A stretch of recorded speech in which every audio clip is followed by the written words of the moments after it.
Hello guys, কি আর বলবো, দুঃখের কথা।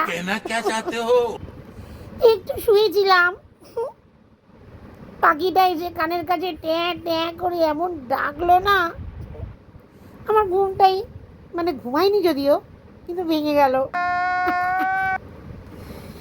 এই শালার পাখি জ্বালিয়ে খাচ্ছে, মনে হয় চোখে মুখে লঙ্কার গুঁড়ো চিটিয়ে দিই। চালা চলে যাক, কাকাবে পড়ে যাবে, তবে কুকুর মুখে নিয়ে চলে যাক, আর শালা চিৎকার করতে পারবে না। কি আর বলবো, শুয়েছিলাম। আসলে একটা সত্যি কথা বলবো, আমার শুয়ে থাকতে বড্ড ভালো লাগে। আর এই শুয়ে থাকার সময় যদি কেউ ডিস্টার্ব করে না, তাই গা হাত পা পুরো লঙ্কা বাটার মতন জ্বলে যায়। এখন দেখুন আমার চোখটা যেমন চারিদিক লাল হয়ে গেছে রাগের চোটে। কি যে করি না, ভাবুন তো, শুয়ে আছি, আমার কাছে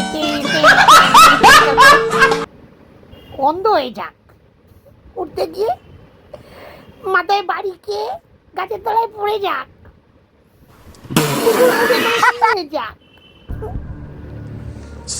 মরুক বেটা, আমার এত স্বাদের ঘুমটা ভেঙে দিল বেটা। तेरा बाप यहाँ छोड़कर गया था कि तेरी माँ?